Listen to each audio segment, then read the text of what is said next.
결국 2회차 인생에서도 어머니의 죽음은 막을 수 없었습니다. 하지만 어머니의 죽음에 대한 진실은 다음화에서 확인할 수 있을 것으로 보이죠. 공개된 재벌집 막내 아들 6화 예고에서는 어머니의 죽음에 대한 진실을 알게 되는 진도준의 모습을 확인할 수 있었는데요. 공개된 예고를 살펴보면 진도준이 매입한 어머니의 가게 유리창을 깨며 자신이 아닌 어머니는 절대 그런 선택을 할 사람이 아니라고 말했죠. 그 말에서 어머니가 스스로 목숨을 끊었다는 예측을 해볼 수 있었는데요. 다음 장면에서는 어머니가 왜 그런 선택을 하게 된 것인지 알 수 있는 장면을 볼 수 있었습니다. 다음 장면에서는 어머니가 순양생활과학의 주식을 사들이고 있었다는 사실을 알 수 있었는데요. 그 장면 이후 진도준은 상속 때문이었다 말하며 순양생활과학의 소액주주들을 희생시킨 거라 말했죠. 그리고 진양철을 찾아가 고통을 가져온 사람들은 따로 있는데 왜 힘없는 사람들만 고통을 전담해야 하냐 물었는데요. 그런 그에게 진양철은 어디 가서 그런 말을 함부로 하고 다니지 말라고 말하며 진도준에게 평생 서민으로 살 일이 없다고 말했죠. 그리고 그 이유가 진양철의 손자이기 때문이라 말했습니다. 그렇게 자신의 어머니가 순양생활과학의 피해자이고 그로 인해 극단적인 선택을 하게 되었다는 사실을 알게 된 진도준은 본격적인 복수를 마음먹을 거라 생각되는데요.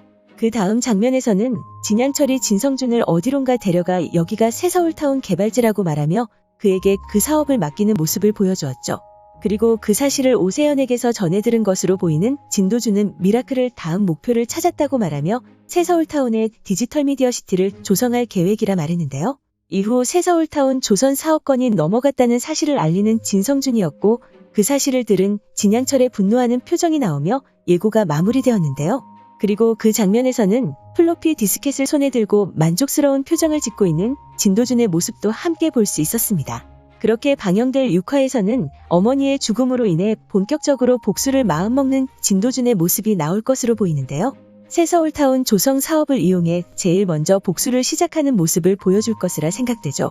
그리고 진도준의 첫 번째 목표는 진성준의 앞길을 막는 것이라 생각되는데요. 아마도 앞에 나왔던 상속 때문이라는 말은 진양철이 진성준에게 상속을 하기 위해 순양생활과학의 주식을 발행한 것이 아닐까 생각됩니다.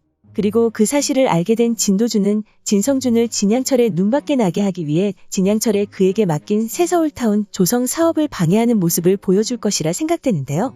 그렇게 진성준을 진양철의 눈밖에 나게 한 이후 자신의 사람으로 만들기 위해 충격적인 결단을 내리는 모습을 보여주지 않을까 생각되죠. 진성준이 한국으로 돌아오면서 진도준을 의심하며 근엄한 모습만 보여주었던 진양철이 진성준에게만은 환한 모습을 보여주었는데요.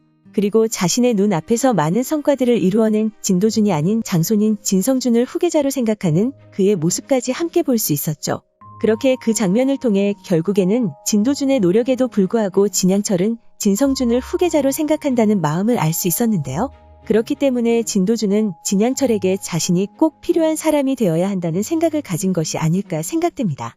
이전 한도제철 인수권과 아진자동차 합병건은 자신의 정체를 밝히지 않고 다른 목적을 가지고 일을 진행하는 모습을 보여준 진도준이었는데요. 하지만 새서울타운 조성 사업권만큼은 진성준을 견제하고 진양철의 마음을 자신에게로 돌리기 위해 결국 자신이 미라클 대표주주라는 사실을 흘리지 않을까 생각됩니다. 그리고 예고 마지막에 새서울타운 조성 사업권이 넘어갔다는 말을 진양철에게 건네는 진성준의 말 뒤에는 그 회사가 미라클이며 대표주주가 진도준이라는 사실을 알려줄 것이라 생각되는데요. 그 사실에 분노하며 진도준을 찾아갈 진양철의 모습이 나올 것이라 생각되고 진도준은 진양철에게 반기를 드는 것이 아닌 순양을 위해 한 일이라 포장하지 않을까 생각되죠. 그리고 앞에 진행했었던 한도제철과 아진자동차건도 순양을 위해 한 일이었다 말하는 진도준의 모습까지 볼 수 있을 것으로 보이는데요. 그 사실을 들은 진양철은 진도준에게 조금 더 마음을 여는 모습을 보여주지 않을까 생각됩니다. 하지만 그 일로 인해 후계자 자리를 진성준이 아닌 진도준으로 생각을 돌리는 모습은 아직까지 보여주지 않을 것으로 보이는데요. 이후 자신이 미라클 대표주주라는 사실을 밝히며 진양철의 마음을 얻게 된 진도준이 지속적으로 진성준을 방해하며 진양철의 마음을 돌리는 모습을 보여줄 것이라 생각되죠. 그렇게 이후에는 진성준과 진도준의 경쟁 구도가 펼쳐질 것으로 보이는데요. 과연 진성준에게 맹목적인 진양철의 마음을 진도준은 어떻게 돌리게 될까요? 오늘 준비한 영상은 여기까지입니다. 시청해주셔서 감사합니다.